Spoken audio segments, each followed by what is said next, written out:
Financial flows, whether domestic, regional, or international, are central to economic growth and development. These include foreign direct investment, FDI, remittances, aid, trade finance, portfolio investment, and many more.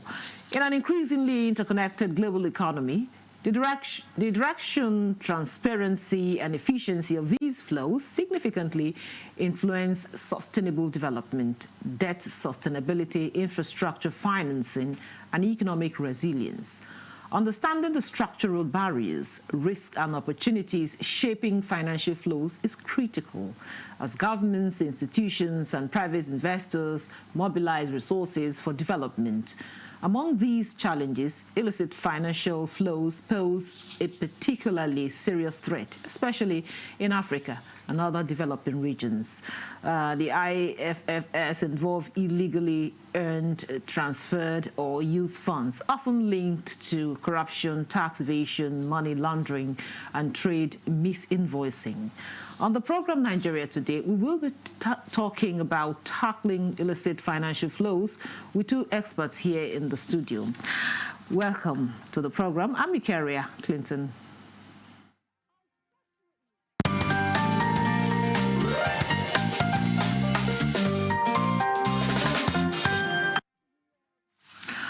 Now, with me in the studio to discuss tackling illicit financial flows is Reverend David Ugolo, the Executive Director, Anish. You're welcome to Nigeria Today. Thank you, Kira. Also with us for this conversation is Abubakar Ahmed Tanimu. He's a legal practitioner, also a former banker. It's a pleasure to have you in Nigeria Today. I'll start with you, Tanimu. For the layman on the streets,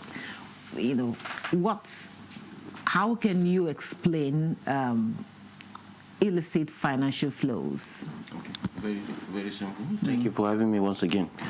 So if you look at, we live in a society that is interwoven, that is interconnected. Before now, we used to do exchanges through trade and barter. Then we now have monetary system where you now have promissory note, that's cash representing value, and now we have now gone global. You now have digitalization of all this process. Every transaction is backed by a value. If you are selling, maybe you have gold, you have petroleum products, you want to exchange, that's definitely the exchange will be based on flow. So you now have situation where such kind of transactions are guided by certain rules and regulation as stipulated by the various regulatory bodies regulating such kind of transaction both internally and externally. So if we have people that are not complying to those rules and regulation, such kind of financing will now become what they call illicit, because it has either been in short of the regulatory framework as stipulated by the various gamuts of our law. For a start, if you are importing capital or you are bringing money into the country, you are supposed to register with relevant agencies, Security and State Commission, the CBN, the NIFAU. All these bodies are expected to know that, okay, these inflows that you are expected are for a particular purpose, and that purpose are allowed. What you are doing, the transaction, is allowed by the provisions of our laws. So in a situation where you hide the purpose for which such kind of flows are received, automatically it has become illicit. If what the monies that are coming in, that are being transferred, circulated, are not for the purpose which you have disclosed, then it is illicit. And if you look at the sheer volume of such kind of inflow, is stupendous. Every bank in Nigeria, in one way or the other, have received such kind of inflows. The question that we will beg to ask is, what have they done with such kind of inflows? I will tell you for free. Most banks, majority of the banks, they rather keep those monies in their system in the pretense that they are conducting investigation. They want to know the source of the money, they want to know the owners of the money, and they will hide under the shadow of passive investigation. They can keep the monies for years. And banking is about... you're talking about the ones that are, coming in. Yes. Okay.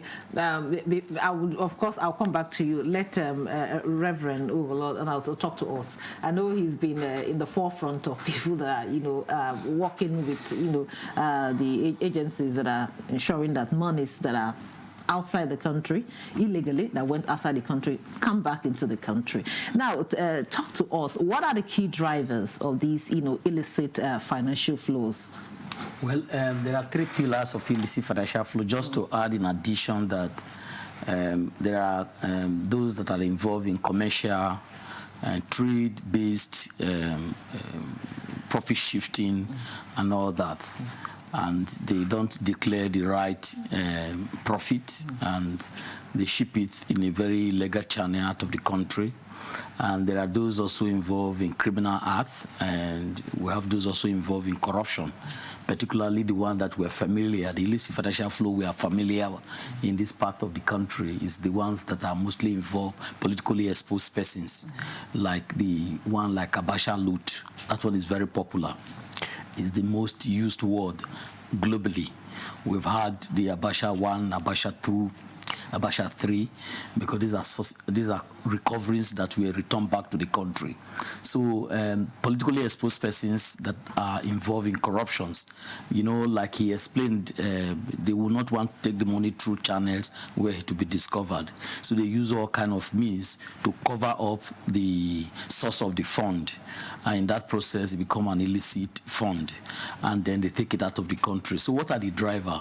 The driver is that one, most of these politically exposed persons, they need this money to do a lot of things.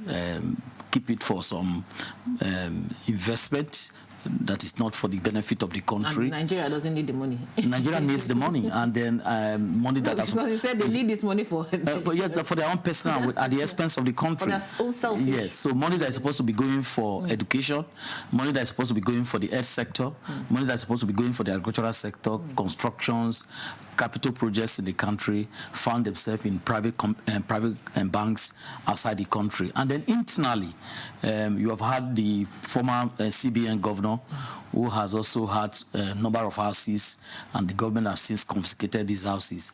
And you have also had several occasions where this EFCC and other anti-corruption agency have also gone to court to ask for forfeiture of some of these assets that most politically exposed persons and even civil servants are not able to defend the ownership. All those are source of illicit financial flow. And like I said, there are some different categories of illicit financial flow. So, but the one that we are very familiar with. So what are the drivers? What really? There are some, for example, like the commercial one, companies that are operating, they want to make more profit.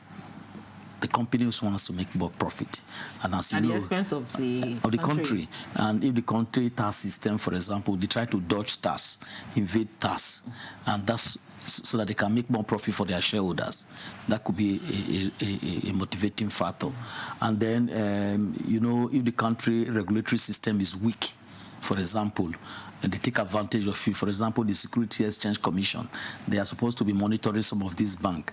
And if the banks do not comply, and then some of these banks are supposed to also be disclosing suspicious reporting transactions. And the NFIU as a anti-corruption agency that are supposed to be keeping eyes on those. If they keep their eyes away, the bank can take an advantage. And so these are some of the opportunities that some individuals, even companies, take advantage. And there could be coalition, both local and international partners working together to make sure that these things goes out of the country. To let you know how damaging this is, the African... Before we go into the damage, we would also look at, let me hear from Tanimu. You've been in the banking industry. What are some of the loopholes that you think some of these persons or organizations capitalize on to engage in these illicit financial flows? Basically, the loophole is the poor sanctions for wrongdoing. As I'm telling you, personally, I'm aware of so many banks. All the major banks are in one way or involved. They are in one way or the other. They are involved. What happens is that you see this flow is a two-way traffic. It's a form of money laundry. Money are going out. At the same time, they are making efforts to bring in those money back under the guise of capital project financing. So what happens is that they present an account, a SWIFT code, a sort code from their regular bank, and you can see maybe they just send in 300 billion, 500 billion in most of all the banks. What is expected of the bank? A bank, not naturally, they don't reject inflow. But the moment you receive such inflow, you are supposed to report such inflow as being a suspicious transaction, and you make effort so that the regulatory agencies should now take immediate action. Investigation will be carried out. The source, the origin of the money will be identified. So why is that not done? It's not done because the CBN that is supposed to sanction erring banks, since either they are colluding or they lack the capacity. Some banks would rather take the sanction. If you make a profit of maybe 10 billion for keeping such kind of illicit funds for 5 years, we've seen prominent top-tier banks keeping such kind of funds for more than 5 years. They use litigation, for example. They go to court. They tell with the supposed owner that the matter is in court, so they will use that as a basis. It got so bad that the CBN has issued a circular that all banks in Nigeria with such kind of illicit flow should remit and warehouse such funds with the central bank. They are not doing it. No. They rather take the hit, maybe sanction 2 billion, they will pay. But they will keep those. And probably it's lucrative too. It is. Okay. It is. It's armchair banking. Okay, thank you, Tedibu. Now, back to you, Reverend Ogolo. How damaging is this to our economy, our reputation, and of course our foreign investments? For instance, just to tell you how damaging it is, Nigeria is on the green list of the Financial Action Task Force. Financial Action Task Force is a global financial regulatory system that provides sanction countries whose financial system is not very clean. And today Nigeria is on the green list, and because of this, investors find it difficult of coming to our national financial system to do investment, and even our bank, difficult for them to get a correspondent bank to do transaction with them. So the cost of capital is very high, and interest rate is very high. And so because of this, those investors and little people, entrepreneurs who wants to look for money to do investment, is difficult for them. So the interest rate is very high. And because of this, the economy cannot grow. If there's no investment and there's no growth, then the poverty will continue to increase. So you can see direct correlation between illicit financial flow and underdevelopment and poverty. And this link is what leads to crisis. You look at the northeast part of the country today, the conflict that we're experiencing there, they are all associated with this illicit financial flow. And illicit financial flow could be from the extractive sector, like the oil and gas sector. It could be from the mining. It could be from different kind of sector. So and then there are enablers for this. There are enablers like the lawyers. Those are sectors, like for example in the property sector, the real estate agent, and that's why government try to put a system in place to checkmate how these professionals are operating. And this is one of the reasons recently we met in a new project we've just launched to see how the tackling of illicit financial flow can be achieved through asset recovery and management, and then countering terrorist financing in the country and money laundering. And now, if you look the country entirely, you see how government try to deal with this challenge by the enactment of the Proceed of Crime Act of 2022. That Proceed of Crime Act provides a kind of a national architecture with which anti-corruption agency, which include EFCC, ICPC, NFIU, Code of Conduct, all these anti-corruption agencies are all working towards to tackle the challenge of illicit financial flow. Thank you very much. And they do this by asset recovery and management in the country. Okay. We'll just take a break now. We'll continue with our conversation after the break. Yes. Don't go away. The implementation of the ruling is also dependent on a another aspect or another arm of government. Nowhere in the world will allow under digital economy for banks not to be dispensing domestic currency in that economy. What will make this one different? We want to know what they do as occupation. All of these are attributes that our questions have been designed to investigate. In a few days to come, you see that they are all around their own crannies and everywhere in Nigeria, telling people to cooperate. Welcome to Nigeria Today.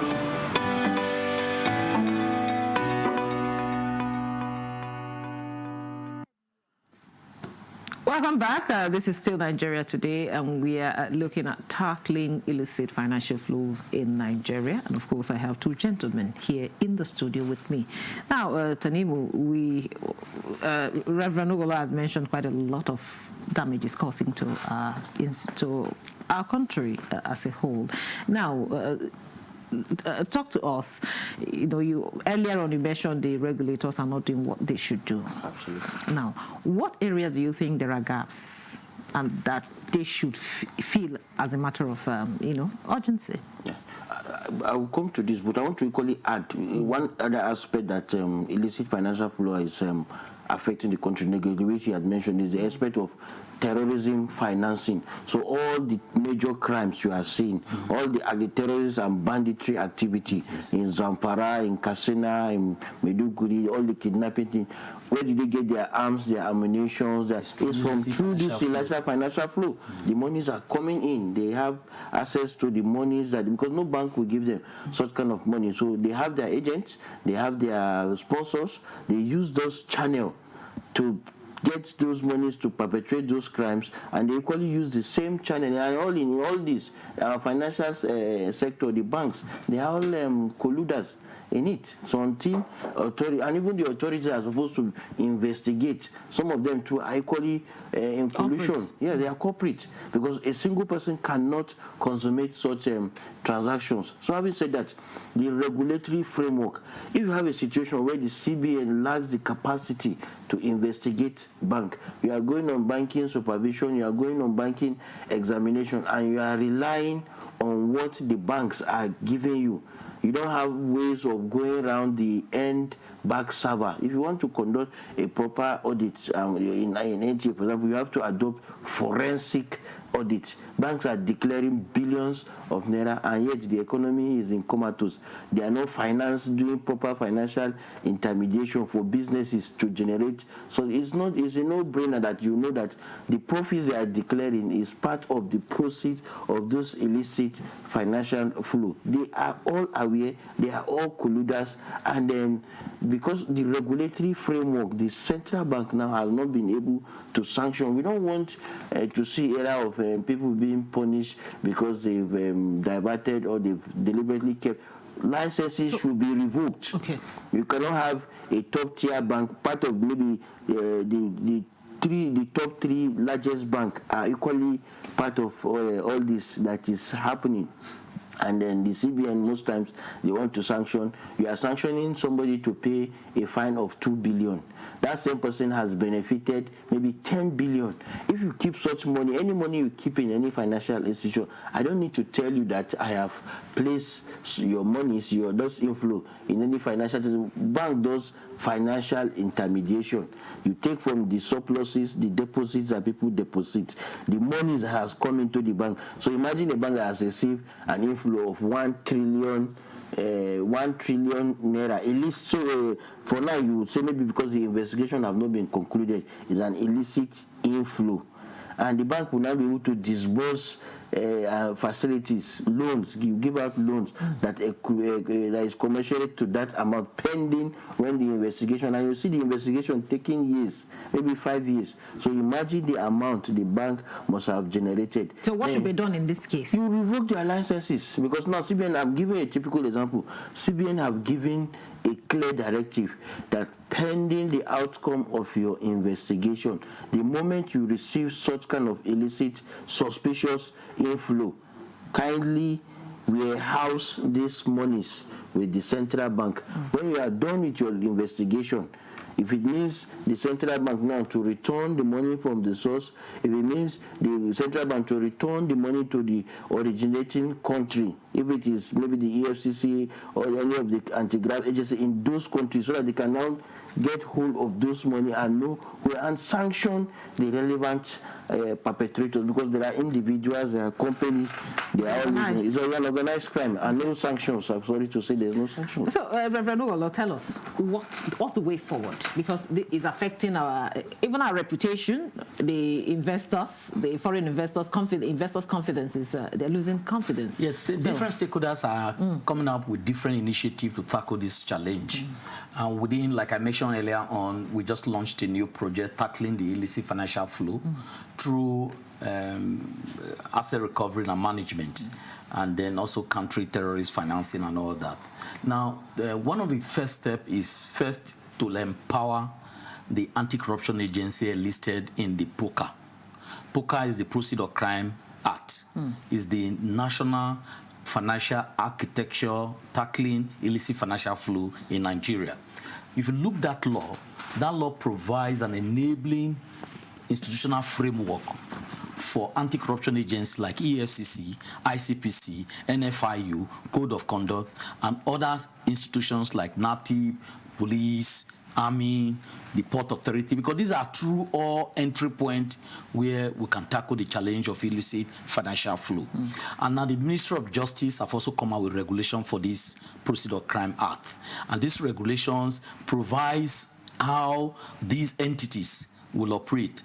But one of the challenges that we have also seen is that these entities like EFCC need to strengthen some of their capacity in dealing with this whole challenge. And they need to be what they call interagency cooperation, because one single agency cannot tackle the challenge of illicit financial flow. And there is also a global framework that is available for some of these anti-corruption entities to be able to act effectively. And that's why we have seen like the UN Convention Against Corruption provides that collaborative framework for mutual legal assistance, where country can initiate a request, and then the other country where the money is can cooperate and to help the country to return the money back. So the challenge, and so the best way to do is for the Nigerian government, which they are currently doing, they put laws in place, is to strengthen these entities. And for these entities, for example, to comply with the Proceeds of Crime Act, they need to set up what we call the Proceeds of Crime Unit or department in their various entity. For example, EFCC have a Proceeds of Crime Unit department that deals with the issue of tackling some of these challenges. And they have also set up recently an international asset tracing unit just to help in helping tackle the challenge of illicit financial flow. And if you have been reading recently, you will see that EFCC have been very effective, because particularly even with this Yahoo and all this cryptocurrency, because this whole thing about illicit financial flow has gone beyond physical cash, because overnight politicians can easily convert billions of naira into crypto and the money moves out of Nigeria. So that is why EFCC and anti-corruption agency need to strengthen their capacity beyond the traditional fighting of corruption, because corruption has gone beyond country. That's why we said it's an organized crime, and so in dealing with it, you have to be organized. You need new technique, you need new tools to deal with the challenges. So the first thing is, one, to make sure that the Proceeds of Crime Act, which is the legal framework on how to tackle issue of illicit financial flow in the country, is strengthened. Then two, Nigeria currently is on the green list of the Financial Action Task Force. And that, as I said, makes it impossible for Nigeria to be an attractive destination for investment. And access to capital become too costly. So Nigeria is taking steps now. Out of the about 15 points, Nigeria have fulfilled about 13 points. And the assessor recently visited Nigeria. And hopefully by October, Nigeria will be removed from the green list. And if that happens, that will give Nigeria that good investment environment where more investors can come into the country. And then the next stage is that the Global Financial Forum on Asset Recovery Principle also state about 10 principles on how Nigeria, who is also part of this principle, sign on to this principle, can strengthen Nigerian anti-corruption agencies to comply with some of this mutual legal assistance. In that way, we are creating an enabling environment for tackling illicit financial flows. Thank you very much, Reverend David Uwala, Executive Director. Andy, thank you so much for coming and sharing that with us. And also Tanimu Abubakar Tanimu, legal practitioner and then banker, former banker. Wow. Thank you so much. Thank you for having me. Thank you for coming on the program. Yeah. And thank you for being part of the program. I'm Victoria Clinton. Goodbye.